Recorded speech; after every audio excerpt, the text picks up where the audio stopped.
حضرت ابن عباس رضی اللہ تعالی عنہم سے مروی ہے کہ نبی کریم صلی اللہ علیہ وآلہ وسلم یہ دعا فرماتے تھے۔ ایک دن میں نے عرض کیا، یا رسول اللہ صلی اللہ علیہ وآلہ وسلم، میرے ماں باپ آپ پر قربان ہوں، یہ دعا میں بھی پڑھا کروں؟ آپ صلی اللہ علیہ وآلہ وسلم نے فرمایا، پھر تمہارے لیے اس دعا سے افضل کوئی اور عمل نہ ہوگا۔ فرمایا، اس دعا کو پڑھنے سے اللہ تعالی دنیا اور آخرت کی عافیت اور معافی عطا فرماتا ہے اور دین و دنیا اور اہل و مال میں برکت عطا فرماتا ہے۔ یہ دعا پڑھنا قبر میں کفایت کرتی ہے۔ پل صراط پر اسی دعا کا ورد کرتے ہوئے بندہ صحیح و سالم گزر جائے گا اور جنت میں لے جانے کے لیے اللہ تعالیٰ سے یہ التجا کرے گی اور اس کی التجا سنی جائے گی۔ وہ دعا یہ ہے، بسم اللہ الرحمن الرحیم، السلام علیکم ورحمۃ اللہ۔ محترم ناظرین، قرآن مجید میں اصحاب کہف کا حکمت سے بھرپور واقعہ کچھ اس طرح سے ہے۔ اصحاب کہف شہر افسوس کے شرفاء تھے جو بادشاہ کے معزز درباری بھی تھے، مگر یہ لوگ صاحب ایمان اور بت پرستی سے انتہائی بیزار تھے۔ دقیانوس کے ظلم و جبر سے پریشان ہو کر یہ لوگ اپنا ایمان بچانے کے لیے اس کے دربار سے بھاگ نکلے اور قریب کے پہاڑ میں ایک غار کے اندر پناہ گزین ہو گئے اور سو گئے تو 300 برس سے زیادہ عرصے تک اسی حال میں سوتے رہ گئے۔ دقیانوس نے جب ان لوگوں کو تلاش کرایا اور اس کو معلوم ہوا کہ یہ لوگ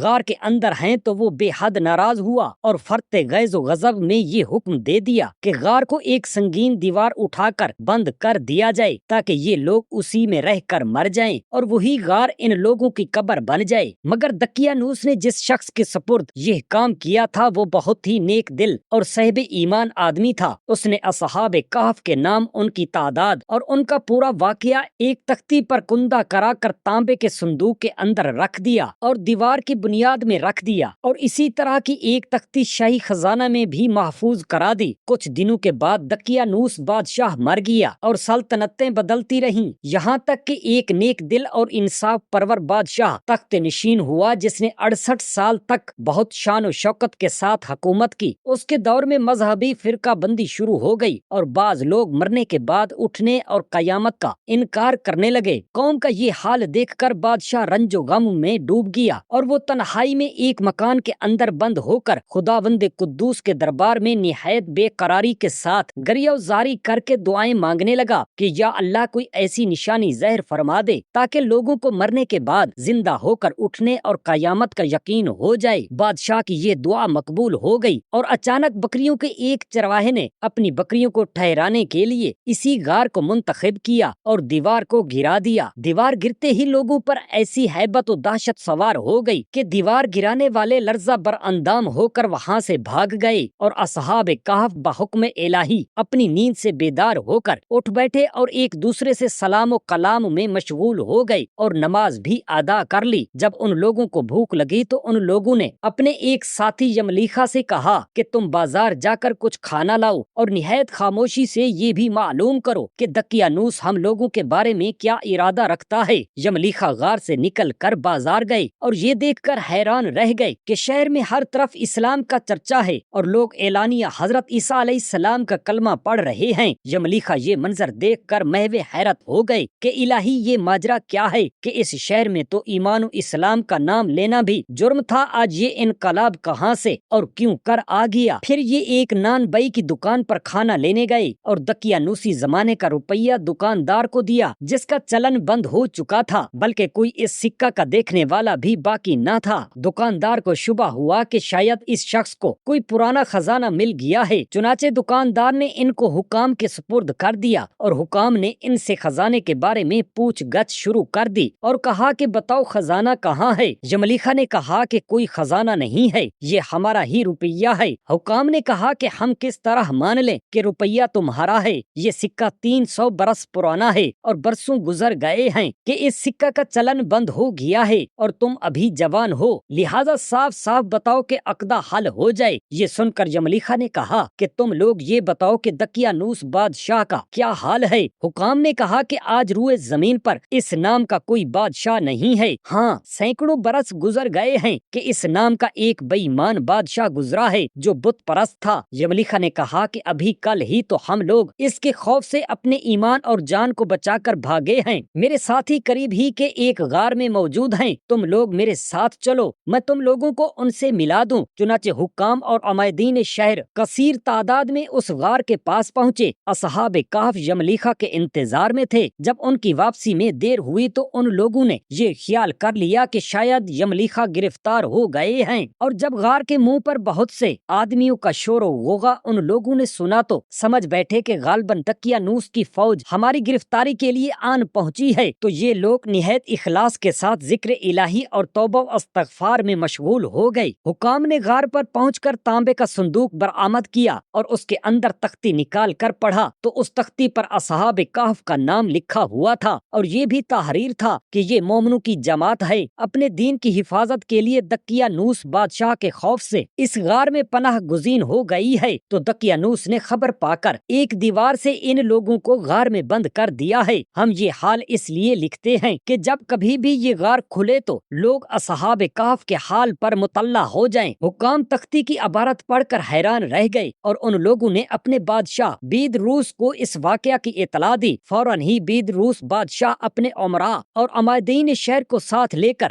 غار کے پاس پہنچا تو اصحاب کہف نے غار سے نکل کر بادشاہ سے معانقہ کیا اور اپنی سرگزشت بیان کی۔ بید روس بادشاہ سجدہ میں گر کر خداوند قدوس کا شکر ادا کرنے لگا کہ میری دعا قبول ہو گئی ہے، اور اللہ تعالیٰ نے ایسی نشانی ظاہر کر دی ہے جس سے موت کے بعد زندہ ہو کر اٹھنے کا ہر شخص کو یقین ہو گیا ہے۔ اصحاب کہف بادشاہ کو دعائیں دینے لگے کہ اللہ تعالیٰ تیری بادشاہی کی حفاظت فرمائے، اب ہم تم اللہ کے سپرد کرتے ہیں۔ پھر اصحاب کہف نے السلام علیکم کہا اور غار کے اندر چلے گئے اور سو گئے، اور اسی حالت میں اللہ تعالیٰ نے ان لوگوں کو وفات دے دی۔ بادشاہ بید روس نے لکڑی کا صندوق بنوا کر اصحاب کہف کی مقدس لاشوں کو اس میں رکھوا دیا، اور اللہ تعالیٰ نے اصحاب کہف کا ایسا رعب لوگوں کے دلوں میں پیدا کر دیا کہ کسی کی یہ مجال نہیں کہ غار کے منہ تک جا سکے۔ اس طرح اصحاب کہف کی لاشوں کی حفاظت کا اللہ تعالیٰ نے سامان کر دیا۔ پھر بید روس بادشاہ نے غار کے منہ پر ایک مسجد بنوا دی اور سالانہ ایک دن مقرر کر دیا کہ تمام شہر والے اس دن عید کی طرح زیارت کے لیے آیا کریں گے۔ قرآن مجید میں حضرت ذوالقرنین کے 3 سفروں کا حال بیان فرمایا ہے جو سورہ کہف میں ہے۔ ہم قرآن مجید ہی سے ان تینوں سفروں کا حال تحریر روداد بہت ہی عجیب اور عبرت خیز ہے۔ پہلا سفر حضرت ذوالقرنین نے پرانی کتابوں میں پڑھا تھا کہ سام بن نوح علیہ السلام کی اولاد میں سے ایک شخص آب حیات کے چشمہ سے پانی پی لے گا تو اس کو موت نہ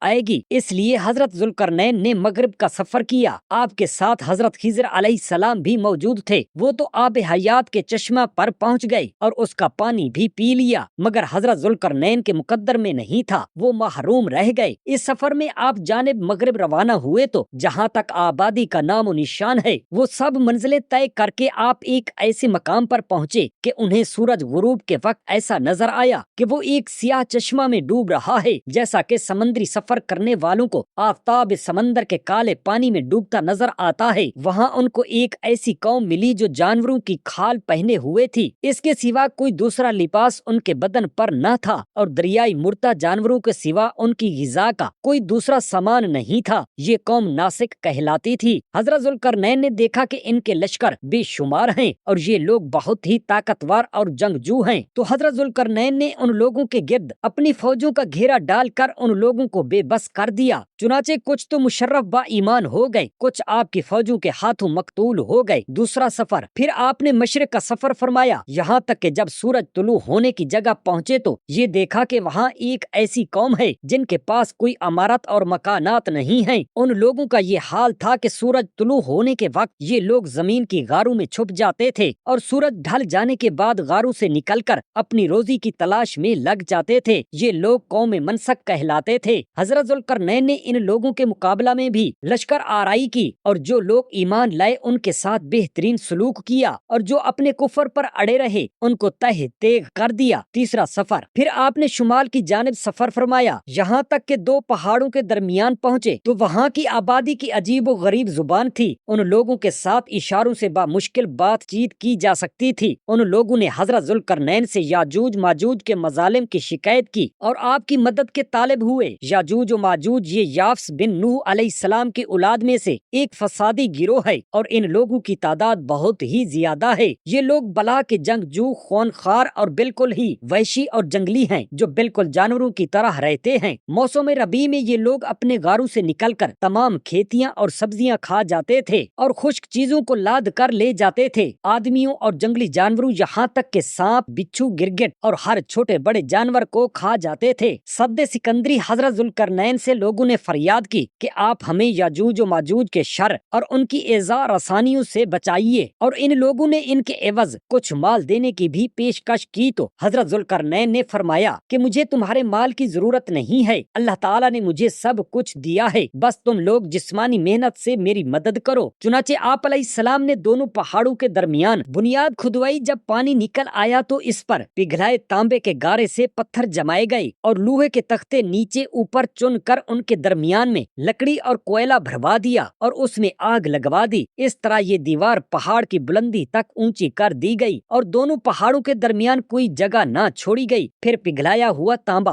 دیوار میں پھیلا دیا گیا جو سب مل کر بہت ہی مضبوط اور نہایت مستحکم دیوار بن گئی۔ آپ کا نام اخنون ہے۔ آپ حضرت نوح علیہ السلام کے والد کے دادا ہیں۔ حضرت آدم علیہ السلام کے بعد آپ ہی پہلے رسول ہیں۔ آپ کے والد حضرت شیس بن آدم علیہ السلام ہیں۔ سب سے پہلے جس شخص نے قلم سے لکھا وہ آپ ہی ہیں۔ کپڑوں کے سینے اور سلے ہوئے کپڑے پہننے کی ابتدا بھی آپ ہی سے ہوئی۔ اس سے پہلے لوگ جانوروں کی کھالیں پہنتے تھے۔ سب سے پہلے ہتھیار بنانے والے، تراز داور پیمانے قائم کرنے والے اور علم نجوم و حساب میں نظر فرمانے والے بھی آپ ہی ہیں۔ یہ سب کام آپ ہی سے شروع ہوئے۔ اللہ تعالیٰ نے آپ پر صحیفے نازل فرمائے اور آپ اللہ تعالیٰ کی کتابوں کا بکثرت درس دیا کرتے تھے، اس لیے آپ کا لقب ادریس ہو گیا اور آپ کا یہ لقب اس قدر مشہور ہو گیا کہ بہت سے لوگوں کو آپ علیہ السلام کا اصلی نام معلوم ہی نہیں ہے۔ قرآن مجید میں آپ علیہ السلام کا نام ادریس ہی ذکر کیا گیا ہے۔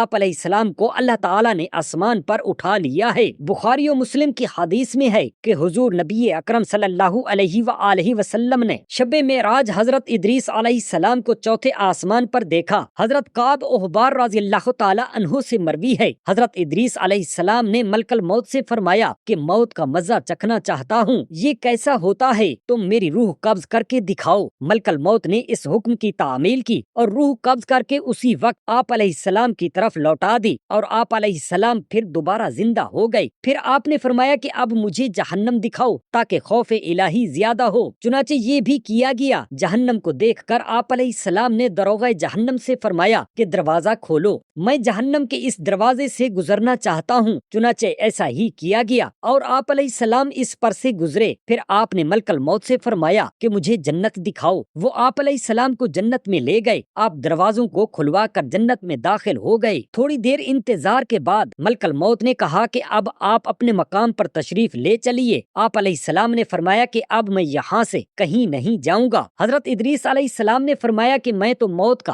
مزہ چکھ ہی چکا ہوں اور اللہ تعالیٰ نے یہ فرمایا ہے کہ ہر شخص کو جہنم پر گزرنا ہے، تو میں جہنم پر سے گزر چکا ہوں۔ اب میں جنت میں پہنچ گیا ہوں اور جنت میں پہنچنے والوں کے لیے خداوند قدوس نے یہ فرمایا ہے کہ جنت میں داخل ہونے والے جنت سے نکالے نہیں جائیں گے۔ اب مجھے جنت سے چلنے کے لیے کیوں کہتے ہو؟ اللہ تعالیٰ نے ملک الموت کو وہی بھیجی کہ حضرت ادریس علیہ السلام نے جو کچھ کیا میرے اذن سے کیا اور وہ میرے ہی اذن سے جنت میں داخل ہوئے، لہٰذا تم انہیں چھوڑ دو، وہ جنت ہی میں رہیں گے۔ چنانچہ حضرت ادریس علیہ السلام آسمانوں کے اوپر جنت میں ہیں اور زندہ ہیں۔ حضرت ابن عباس رضی اللہ تعالی عنہم سے مروی ہے کہ نبی کریم صلی اللہ علیہ وآلہ وسلم یہ دعا فرماتے تھے: اللہم انی اسألک العفو والعافیہ فی دینی و دنیای و اہلی و مالی۔ ایک دن میں نے عرض کیا یا رسول اللہ صلی اللہ علیہ وآلہ وسلم، میرے ماں باپ آپ پر قربان ہوں، یہ دعا میں بھی پڑھا کروں؟ آپ صلی اللہ علیہ وآلہ وسلم نے فرمایا پھر تمہارے لیے اس دعا سے افضل کوئی اور عمل نہ ہوگا۔ فرمایا اس دعا کو پڑھنے سے اللہ تعالیٰ دنیا اور آخرت کی عافیت اور معافی عطا فرماتا ہے اور دین و دنیا اور اہل و مال میں برکت عطا فرماتا ہے۔ یہ دعا پڑھنا قبر میں کفایت کرتی ہے۔ پل صراط پر اسی دعا کا ورد کرتے ہوئے بندہ صحیح و سالم گزر جائے گا اور جنت میں لے جانے کے لیے اللہ تعالیٰ سے یہ التجا کرے گی اور اس کی التجا سنی جائے گی۔ اللہ تعالیٰ ہم تمام مسلمان بہن بھائیوں کو بن حساب و عذاب وسیلے حضرت محمد محمد صلی اللہ علیہ وآلہ وسلم کے قبر و جہنم اور پل صراط جیسے عذاب سے بچائے، آمین یا رب العالمین، جزاک اللہ خیرا کثیرا۔